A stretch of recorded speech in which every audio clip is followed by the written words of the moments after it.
Hello, my name is Pedro. I'll be your host for today and also one of the speakers. Thank you very much for being here. It's actually amazing to see a room full of people for such a short notice event. I was actually not expecting this much people, so thank you very much for everyone who decided to spend a little bit more time on your evening, on your Wednesday evening to talk about MCP. So before we start with the talks, I just want to invite to the stage Martinho from Lisbon AI, which is an event that is going to explain a bit more what this event is about. Hello, everybody. I'm Martinho. I work as a VC investor in an early stage fund focused on Iberia. Today, I'm here as one of the hosts of Lisbon AI.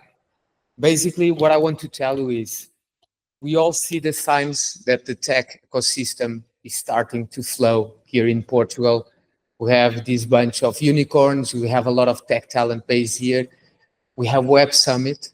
But then in the end, what we really miss is something real. So something that where we really can put together all the people that really do something, which are the builders.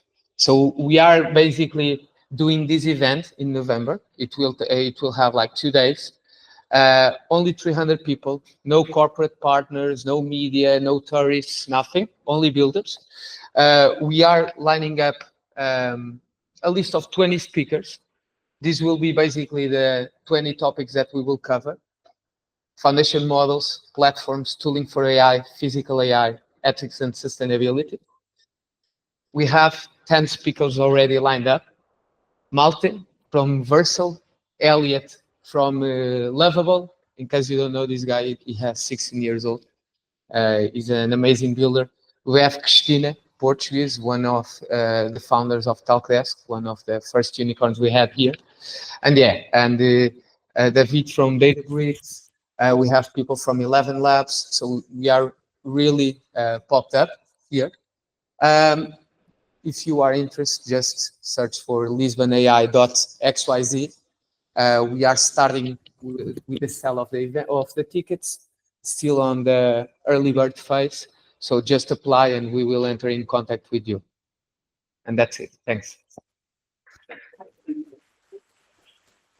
Thank you, Martinho. Sounds like a great event. I already have my ticket, and this is not promotion. I do have a ticket already for the event, and I hope to see you all there. I'll dive into the authentication spec from MCP, and hopefully by the end of the talk, you'll have a sense and an answer for the question, is MCP ready for enterprise?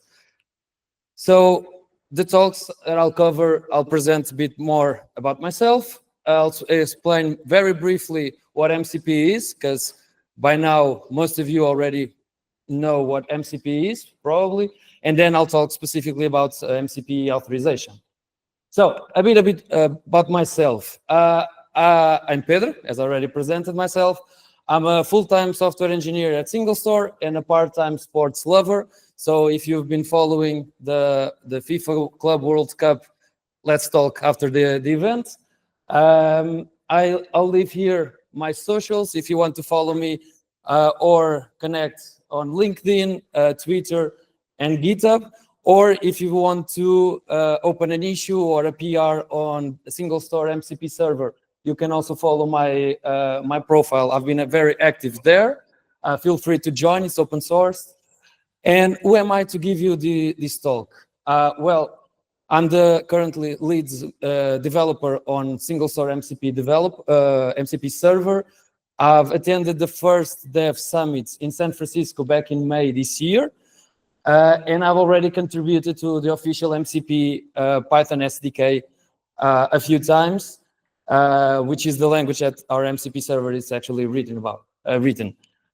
So a brief description of what MCP is. MCP is a protocol which aims to standardize the way the LLMs communicate with external services, whether external APIs, databases, file systems.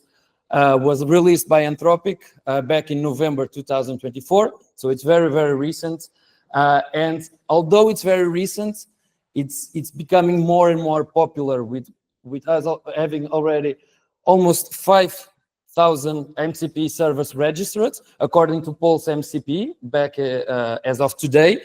And it's already supported by the main competitors of Anthropic, like OpenAI, Google on Gemini, DeepSeek. So it's I want to assure that this is not Anthropic protocol anymore. This is a community protocol with multiple enterprises and individual developers contributing to it. It's open source. Feel free. I'll later on I'll leave the links for their GitHub organization. Feel free to also contribute for this amazing protocol. The protocol supports both clients and servers. I will not delve into what clients and servers are. You probably already know. The thing is that we can have local servers which basically run on the same host, the same machine of the host that is hosting the MCP client. The host can be Cloud Desktop, Cursor, or VS Code, for example.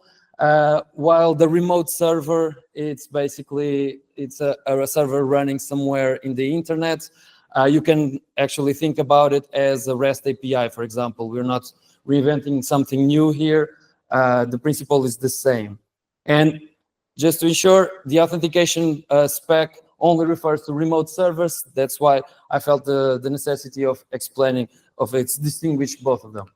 So, talking a bit more about the authorization. Why authorization is important for MCP? Well, because it's important for every other aspect in computer science, basically. The MCP is just a bridge between LLMs and other services. And most of services, especially enterprise ones, already have authentication layer protecting their resources. So it was a no-brainer that the MCP would also support a way to access this, standardize the way LLMs access and act as you to these services. Also, the first MCP servers that were created already supported some sort of authentication, but they were hard-coded API keys or tokens, and this is a security flaw. Besides of you having the hard-coded key somewhere on the shell or on your local machine, the LLMs can also, especially if you have multiple MCPs installed, can also make calls, like made a mistake and make calls to different services with your API key. So for example, if you have GitHub MCP and Google MCP and Gmail MCP, you have both keys. You have keys for both services. The LLM could mess things up and call the Gmail MCP with your GitHub API key. So that's a security issue. The solution that the MCP community found, open standards. More specifically, OAuth 2.1 standards. As I already stated, it's not, we don't have to reinvent the wheel here. We don't have to bring something new. We can pick something that already works on other areas and implement on MCP. So we basically would have a metadata discovery endpoints, dynamic client registration, and resource ID indicators. Don't worry about the buzzwords. I'll be exploring this a bit later. This is just for you to know what OAuth brings. So before I show you the flow, I have to bring a bit more context. The MCP community, when they first introduced authorization on the protocol, they went with the MCP server will be both the authentication server and the resource server. This would, for reasons that I'm not aware of, they decided to go with this way, probably because this way will be all centralized. The MCP will deal with the entire flow. We'll basically exchange the tokens, sign them, store them, register the clients, and this way you'll only have to configure once and don't worry about it anymore, right? Well, actually, no. You basically increases the costs of you developing an MCP server with this kind of authentication flow, because you have to implement from the ground up a new authentication server. And still for enterprises that already have their own authentication servers, you'll still have to ask the token for them from them. So you still have to make requests to an external authentication server. So as of mid-June this year, a new spec came out with the current MCP standard, authentication standard, which basically separates the authentication server from the resource server. This means that the authentication part will be dealt by the service the authentication server, whether this be Google, GitHub, or in our case, SingleStore, for example. And the MCP server and the MCP developer only has to worry about bringing the resources to the LLM or to the user, and lowering the costs and the expertise needed to build an MCP server. So let's explore a bit more about this new authentication flow. So it all starts with the client. The user is interacting with the client, and he prompts something. It requests something. And the client will make a request to the MCP server without an authentication header, authorization header in this case. The MCP server will return with a 401 unauthorized HTTP code, and the OAuth dance, as I like to call, will start. The client will then make a request to the server, again, asking it to give it the metadata of the authentication server. So basically, the authorization endpoints, the token endpoints, the client registration endpoints. This is where the MCP server role in the OAuth dance stops. From now on, the client only communicates with the external authentication server until it gets the token. So the client then, after getting all the endpoints, will register itself with the authorization server. This authorization server, to be clear, can be, for example, OAuth 0, NeonAuth, or a SingleStore authentication server if you want to, or Google. Basically, the service you want to reach.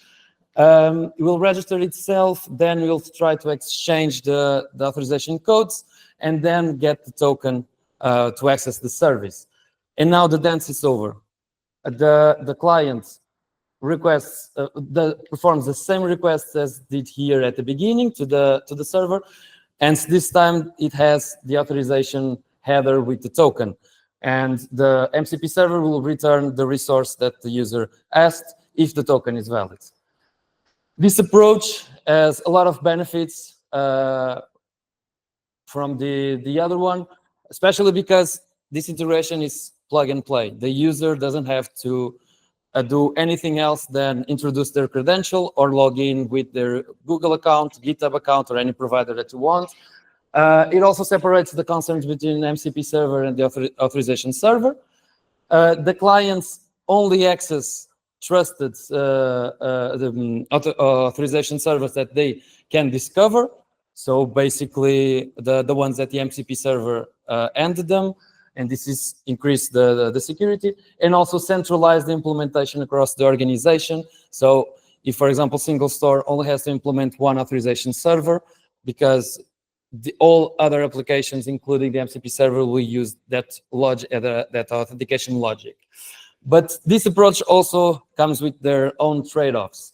For example, although this is a standard, not all enterprises implement OAuth 2.1 or OAuth 2.0 or other standards. So a full implementation of this standard has to be in place. It's a more complex implementation because you will need to have authentication server already in place, and also it has a higher initial setup. Instead of just putting your API key plugging the API key into your MCP server, you'll have to go back and forth for the authorization codes and for the tokens. So what's next for the MCP scope to the authorization?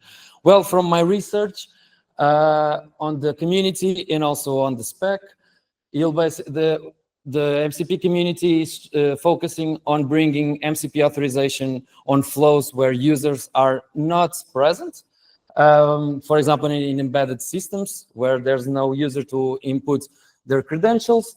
Also to integrate with third parties identity providers. One example is Okta, for example, which basically can act as you with your identity through multiple authorization services, and also a special attention for the implementation of other clients' identities beyond OAuth. That will be bearer tokens, which is currently already implemented on the Python and TypeScript SDK, but also decentralized identifiers, verifiable credentials, and many more. I'll leave here the resources. Don't worry, you don't have, especially because the links are not here. I'll make sure to share this presentation on my social media. So I'll give you the opportunity to follow me. Or once again, I'm open for any doubts or topics that you want to discuss, or any feedback about this presentation as well. We're always learning.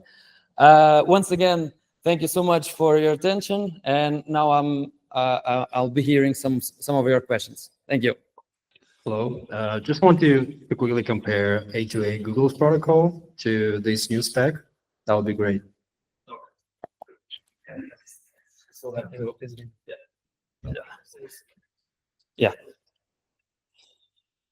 Yeah, that was one thing that was not covered here, but it's a great topic because A2A is also getting a lot of traction. A2A is more on interaction between two agents or two or more agents, and MCP is the way the LLM communicates with external services. So they can actually be used both in the same scenario. From what I'm seeing and what I expect is to see implementations of both MCP, both protocols in the same application or in the same scenario. I could give you an example for it. You have an application where you basically have an agent that's going to talk with Gmail agents, for example, in a world where there's no more human interaction in the web. There's only agents talking to agents. You want to access your email account. Then you ask Claude or Cursor or VS Code or Copilot to check my inbox for new emails. The Copilot will talk with the Gmail agent through A2A protocol. That's the way to standardize their communication. And after getting the request from Copilot, the Gmail agent will call the Gmail API through MCP. So this is how they complement each other. Is like a separate authentication server used for every MCP, or you're going to use single authentication server for every MCP?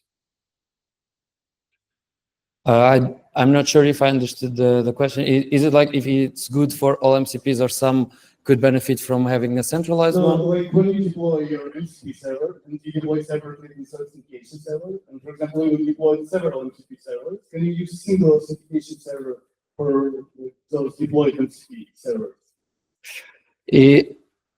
Good question, because I think like this is very recent, so you'll probably would have to on the implementation side you'll have to fork you would have to fork the SDK, because I think the SDKs are all converging to this separation of roles, but it's still possible because the other implementation was like this. You could handle the authentication of your own on your MCP server. It will just give you more work. I do think that in some cases, especially on local MCP servers, the API key will still be the one to be present. But I think 90% of the case, especially because currently there's all in the internet, or it's all remote. On the enterprise, especially, it's like 99% of use cases. I think this is the way to go. For the enterprise use case, definitely.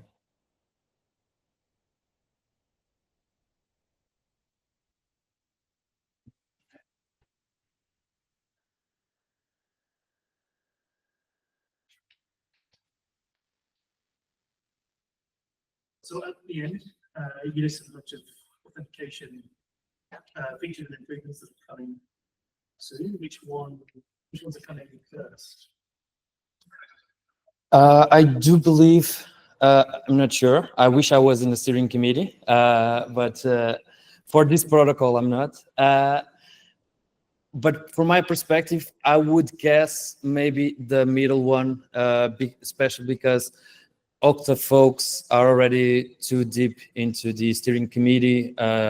They've been working closely with them for around maybe 3-4 months. On the Dev Summit, there was one folk, Aaron Brachetti, I believe, which is one of the articles I cite here that represents Okta, and he was giving a talk. So he was actually a main contributor for this new spec. So I do believe that the Okta, like the providers, will be the first ones to be implemented. I might be wrong, but this is my guess. Thank you. Welcome. Yeah, we have time for one more. Hi. So this question is, so this previous blog was duplicated, and I'm just curious, would it still possible to, like, is there any cutoff date, or would it still be possible to use like the single authentication in case you don't want to spin off with like whole of server just for this? Yeah, as I said previously, you can, the SDKs are all open source. You can fork the repo and go back some commits to where the whole spec was implemented. But would it be like, is it protocol authentication, or would it be supported, or it's already like not supported? When it's clients will reject these servers which only implement this one, like authentication wizards themselves.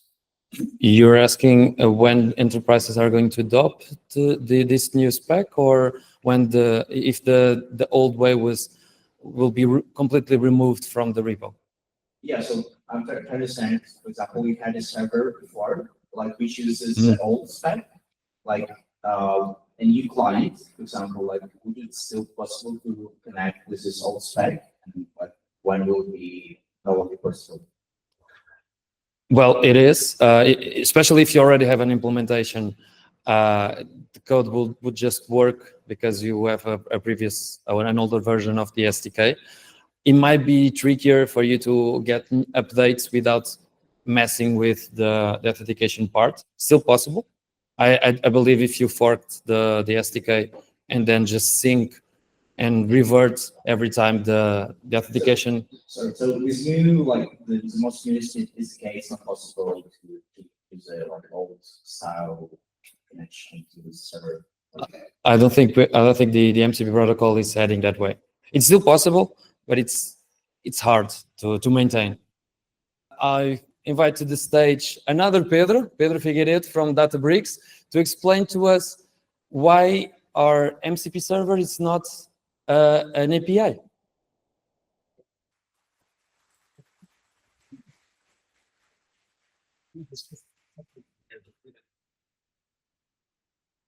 Actually, is why your API is not the MCP. Good enough. All right, everyone. My name is Pedro. I work at Databricks, as the other Pedro just said. And if you look at my slides, you'll notice something right there where it says Pedro Figueiredo, CC David Gomes. One, because he is my boss, and the second, because he already made this talk, and it's on YouTube. It's really fun. You should definitely check it out. So let's get started. I'm Pedro. I work at Databricks as a member of technical staff. You might be wondering, what the hell does this guy do? And I mainly review AI-generated code. That's basically it. Jokes apart, I'm working on the side of building software that empower vibe coders or people that play with AI tools in general. That's what I've been doing mostly. That's my Twitter right there. I occasionally give you tips on how to, I don't know, play with Plot Code, Cursor, wherever, so feel free to follow it. Let's get started. All right, I'm going to skip this part because I've heard a lot about what's MCP way too many times already. This one too, Pedro explained it greatly. I'm just going to make a pause here. So MCP, why did it become a reality? Well, there are really two reasons for this. One, before MCP, we already had agents, and agents already needed integrations because LLMs already have all the data that exists on the internet, right? But there are two pieces of data that they don't have. One is the data that is not yet arrived on the internet, so tomorrow's data, and the other one is private data. And what were they doing to get all that data? All of those agents were building their custom tools, they were maintaining them, they were doing weird stuff, and it was a pain in the backside. The other reason is LLMs are really big brains in the jar, like I just said, though. They have all this information, although they needed a way for us to give them some external information, private data or whatnot. And MCP came along in, I think, November 2024, so 8 months ago or 9. And they have been a real standard across LLMs, like Anthropic started with it. OpenAI saw that it was becoming a real trend, so they also adopted it. Gemini also adopted it. And now a lot of EDs like Cursor or Zed or wherever are also becoming MCP clients. So I'm not sure if it's the future, but as of right now, it's probably the best way if you want to integrate an external service into your agent. All right, so who in here has built an MCP server? Okay, not bad. Who in here has generated an MCP server from OpenAPI spec? I did it this morning just to make sure I have this right. And so generating one and doing one yourselves for a very custom purpose is way, way different. So the one I generated this morning took me about 5 seconds because I think the script I used was written in JavaScript and it was slow as hell. And also the cost for me to generate it was pretty low. It was just a few minutes. On the other hand, everything else was pretty damn bad. UX-wise, I was asking it for things that it couldn't do. It was making 3, 4, 5, 10 different calls. It was wasting way too many tokens. And yeah, it did nothing like I wanted, while the tailored one, which I was using Neon's custom MCP server, was pretty good on doing the things I wanted. But more on that later. This is just something to look at just to see that it is much better on the tailored one. So let's talk about auto-generating an MCP server. It's really easy. You have your REST API. Hopefully your REST API will have an OpenAPI spec. It's just a JSON file with a lot of endpoints and descriptions in there. You feed that to some random tool, service, etc. And boom, you have your MCP server in there. You can use any of those tools in there and way, way, way more. Just Google it. Actually, perplexity, I'm not sure if that's a verb. Anyway, use perplexity to find it, and you'll get something for sure. Now, if you want the fast route, this is what you'll probably get. You will be like, "Mom, can I get an MCP server?" No, there is MCP at home, and your MCP at home, it's just that. A bland gateway into your OpenAPI spec, so nothing really good there. So what are the problems? I've been saying a lot of bad things about it. Let's go into actual problems and actual research and not just me saying bad things about it. One is you may think when you are using MCPs or any AI thing, AI agent in general, that a lot of tools means it will be good or it will be better. That's a big no-no, and that's really, really wrong. When you have lots of tools, and this is proven by, I don't remember, it's MetaTool. It's a very academic-based benchmark. You should check it out. When you have a lot of tools, your accuracy on the AI client, wherever, LLM, choosing the correct tool, or if they want to choose any tool at all for the job, goes way, way down. So the example I'm giving here is it goes from 95% using one tool to 15% when they have 200 tools present. The other thing is most tools are getting data from external sources. So it takes a lot more time, of course, for the LLM to respond. And the second one is the error rates also skyrocket. Again, this data is all coming from a very academic study. All right, so second thing is about the consumption by the LLM. When the LLM for reading the MCP server and knowing exactly what tool they want to use, what do they use? They use the tool description. However, tool descriptions that we have in our open API specs are not targeting LLMs. They're not targeting humans. They are targeting system-to-system communication kind of thing. They are targeting developers. And so they are probably not really ready just for us to feed them to LLM. There is things that we need to do there to make sure that they are ready. And apart from that, there are way more things.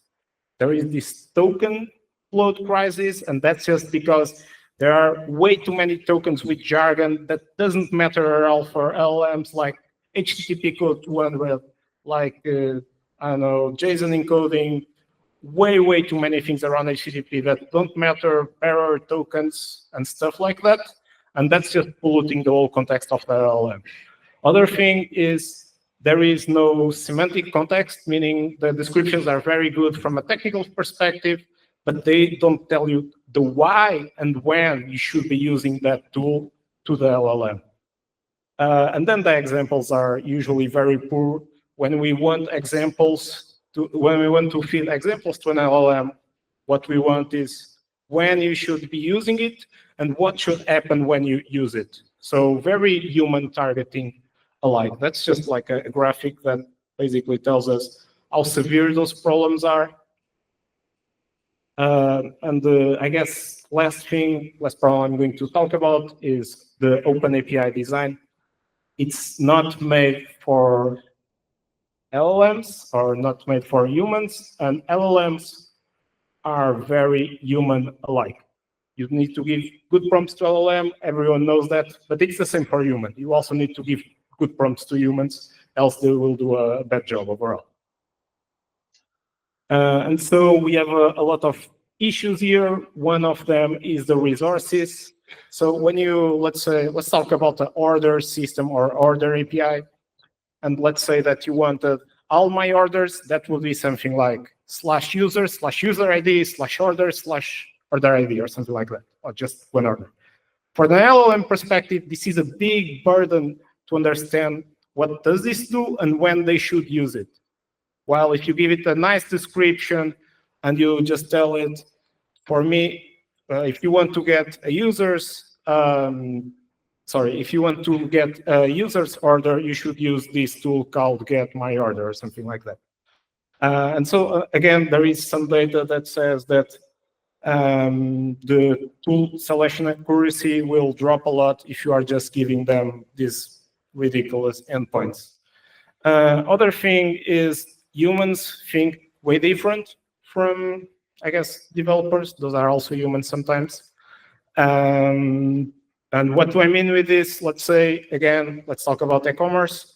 You want to change your order. And then you have a post, a put, and a patch with a /order ID. What the hell is the LLM choosing? It's hard, right? So humans just want to say, I want to modify it, and it's kind of easy to understand. But if you are feeding 3 resources that look the same and only change the HTTP method, for the LLM will be super hard to understand what to do there. Other thing is most APIs, most REST APIs, no, they should be all. They should be stateless, of course. While MCP server, it's not quite like that. MCP servers should be stateless for some things, but for other things, mainly for tool chaining. So when you are using multiple tools, sometimes they are keeping small pieces of state so they can do a better job chaining each other. And now let's talk about the auto-generated Neon MCP server that I did this morning. For the people that don't know, Neon is a serverless Postgres database. You should check it out, very cool. So Neon has 92 endpoints. That resulted in 92 tools, the OpenAPI server. It was filled with HTTP jargon, like it should be for any OpenAPI spec, and it is very REST-oriented. So what did I do with it? I asked them for my Neon project, and that's just the name, can you get my to-dos? It did 1, 2, 3, 4 calls to 4 different tools, and it said in the end, I cannot do it. I only have endpoints to manage your projects. Yabba yabba, I'm stupid. And then I did it with the Neon official MCP server, which only has 20 tools. It's very tailored towards a good user experience, very tailored towards users. It tests after itself, and it works pretty well. It worked pretty well in this example. Let's see how it did. Same thing, can you list my to-dos for that project? And it did 2 tool calls. It did one to get the database tables, and it did one where it ran the run SQL tool. Why did this work so well? Well, in our custom-tailored, Neon custom-tailored MCP server, we have a lot of defaults. So I didn't specify a database. I didn't specify maybe other things that I should be specifying. But because we have these defaults, users are stupid and they expect these things already to work. We already knew that, so we added those in there, and it just works. It's really amazing. And Chris, I really like the point you put about LLM struggling when there's a lot of MCP options. What do you think the future holds for a system where we're going to get more and more MCPs and they're going to have more and more choice? How are we going to boost, or how are LLMs going to boost between them? Yeah, that's a great point. So I think there must be somewhere a layer between the LLM's knowledge and how do you get there. And this layer is basically a routing layer that can really help you understand what MCP tool to pick up. Because right now, let me give you an example. For me, I was working with maybe 3 or 4 MCPs on my cursor side, and now I only have 2. I was having way too many problems. It was abusing tool a lot. I didn't want to use those tools at all. Right now we are in a, I don't know, in a time where there is no such layer. Maybe there will be an MCP to battle to create this layer. Maybe that will be it. I don't know. But certainly there needs to be some routing that really improves how the LLM chooses the tools for the job. Else I don't know, there needs to be another way around it that I still can't see it yet. Do you think this is where the agent-to-agent protocol comes in? I don't know. I heard this podcast today where people were talking about MCP to MCP, actually. And to answer your question, I really don't know. Yeah.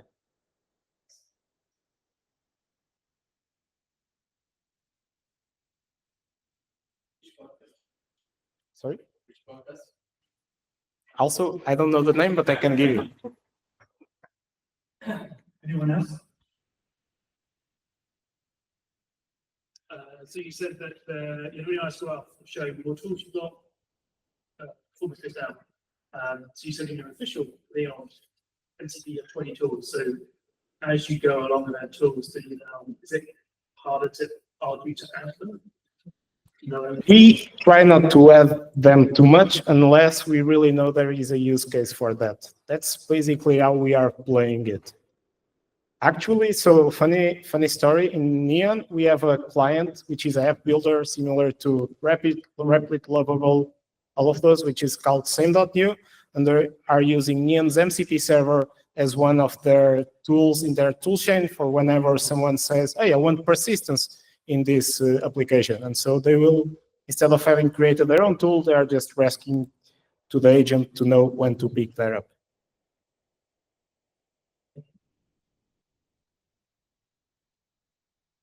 Yeah, cool fact, there was this thing that said, whenever a product is related with AI, people stop to trust it or trust it a bit less. I'm guessing I would do the same. I guess if someone told me this meat has an MCP in there or was built with an MCP, I would also trust it less. Just a curious fact here. Thank you. I am here today to talk to you about what MCP can bring to your analytics platform. So you've had a builder and a builder, I'm a user. So it's a bit more sort of use focused, but hopefully it's interesting. You can learn a bit about MCP.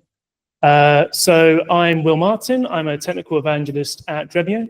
I've been in the data space for over 15 years, starting out with working on a nuclear fusion reactor, PhD at the Large Hadron Collider. I've gone through data consultancy, technology prototyping, and then a professional services at a startup. So I've been doing a lot. And I'm now here working at Dremio. So Dremio is a data lakehouse provider. Not a lot of people know what data lakehouse is. So think the same space as Snowflake and Databricks, except we don't have a Postgres implementation. We're relatively small, about 350 people.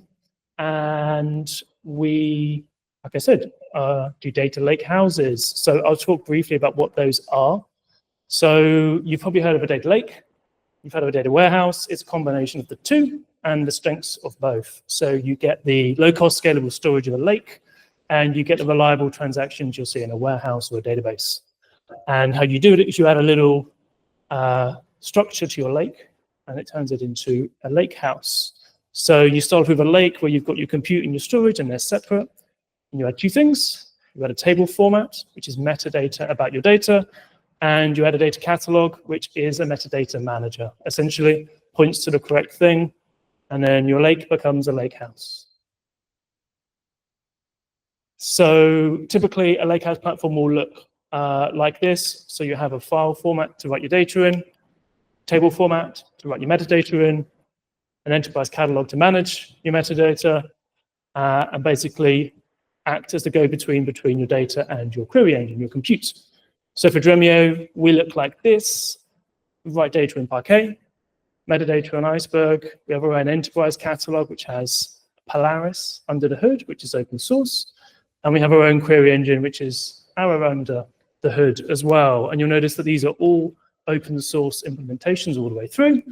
They're all Apache, because we're big on open source and open source standards. So we kicked off with Arrow, we co-created that. We had no hand in creating Iceberg, we're a key contributor, and we're a major educator in the space to the point that we wrote the book for O'Reilly, and we co-launched Apache Polaris, which is a data catalog, which works with multiple table formats. Last year with Snowflake, it's a work in progress. It's still not version 1, as is the book, which is also a work in progress, but we were also writing that. So the point is, we're big on open standards and open source. So obviously, we're in on MCP as well, the hot new open standard. This is our implementation. The QR code, if you're interested, is for our Git repo. It's open, so you can pull it, try it, do PRs. There's nothing too interesting about the implementation. It's fairly standard. Your users interact with natural language to your front end, be it something custom or something you can get out of the box like Claude.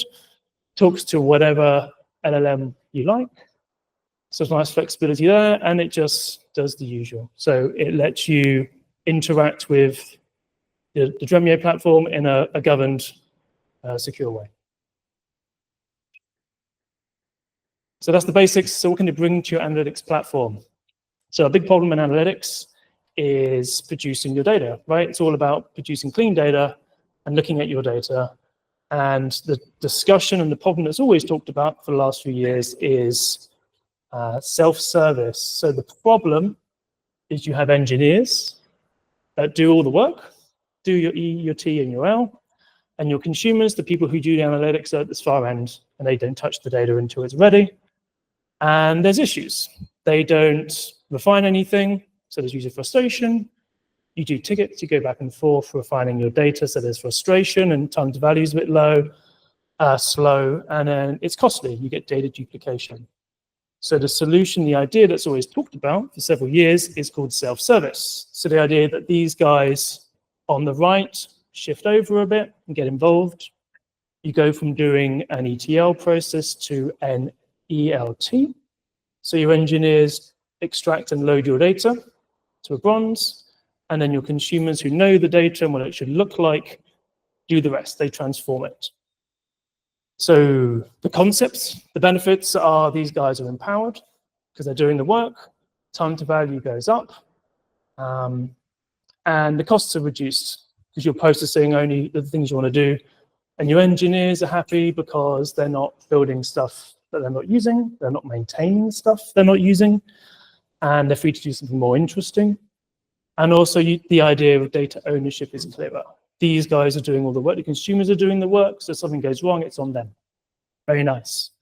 To a point, it's a concept, right? So people talk about this a lot. Talk about empowering your users, so now power, scale your users. So you're basically saying to get a business user, okay, so not an analyst, no one with any technical skills, to come in and refine data. So down here at the very end, very low end of the scale, you're basically telling people to write SQL.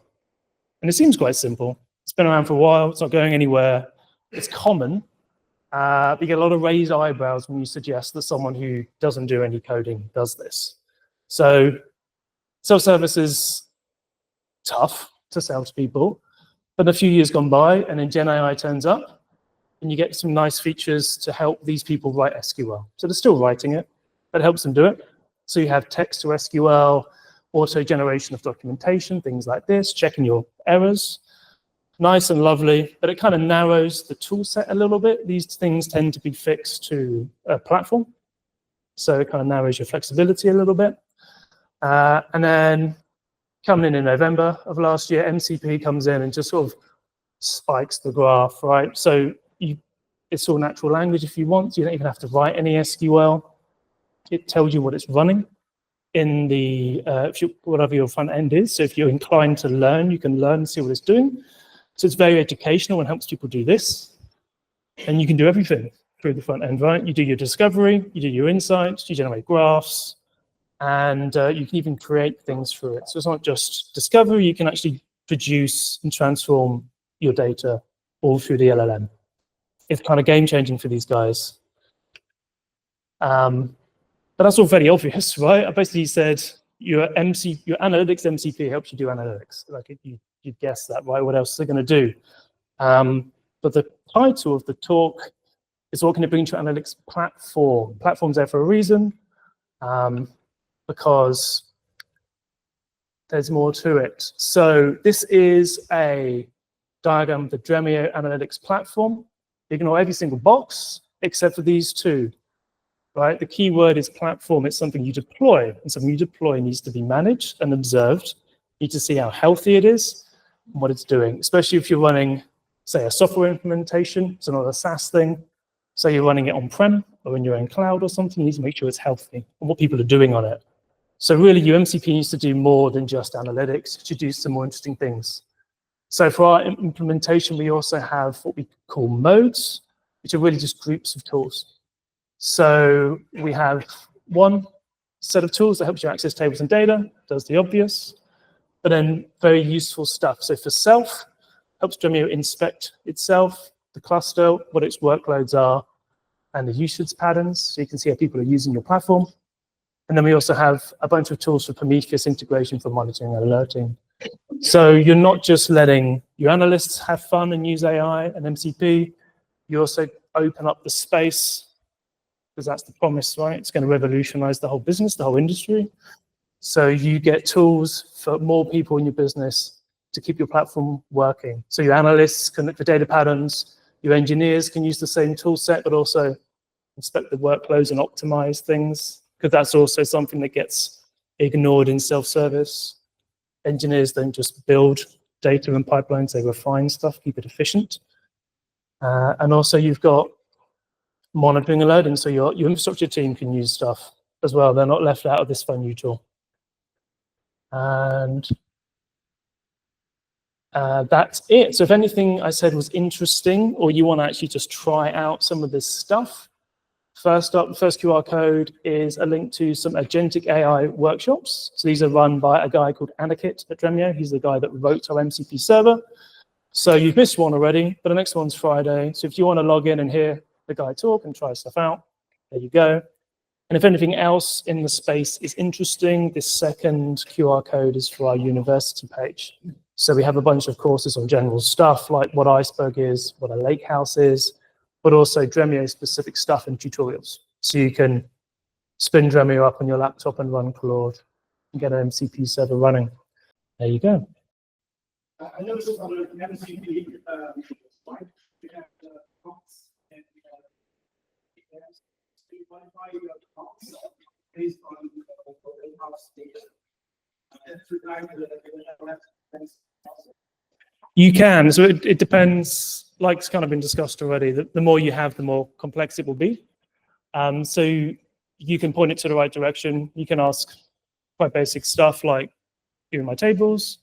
But you can be very specific, and you tried it yourself. Sorry, maybe I didn't understand the question. So MCP has resources. Mm-hmm. Yes. The prompts are used to guide the yeah. Like us, I would assume too much information, too many things to explore, right? So you have to sort of guide them on that towards it. So if you qualify the prompts based on data that so you can potentially through the I don't know if you think that already, but not making any sense at all. No, you're making sense. No. Yep. So part of your access also, it's not always your entire lake, your entire lake house. Your access is to stuff you've given permissions for. So it's stuff you're familiar with. So you will be asking sensible questions of not too much data.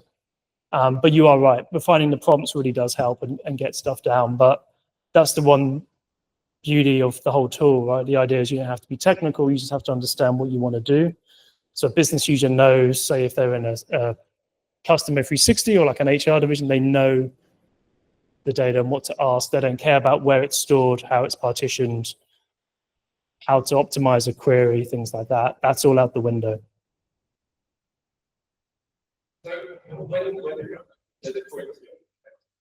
I'm kind of following on from your question, I think we're quite similar. So when the user prompts with the MCP, you're passing the semantic layer of the database, all of it, to the LLM as well? Yes, so it will go into and look at your data.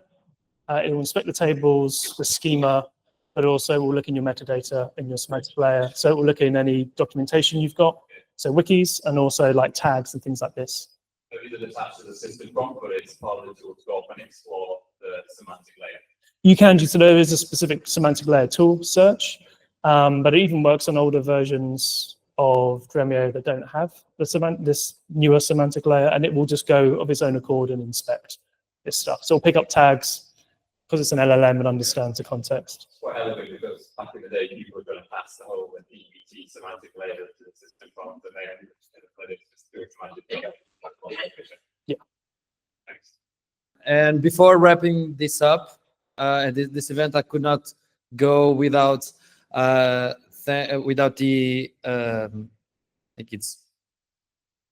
thanking mainly Diogo and Sandra from SingleStore, which were a great help in organizing all this event. Also, Databricks, who also co-hosted this meetup as well, and especially David, who was a big help throughout the whole organization, promoting the event, making crucial decisions that led to this awesome event. Also, to thank Will and Pedro for being here and presented in this meetup. And finally, to Idea Spaces for letting us, to receiving us in their space. I said it was the last one, but the last thank will be to all of you who decided that your time would be better spent here on the Wednesday afternoon on a basement hearing about MCP. So thank you very much for deciding to spend your time here.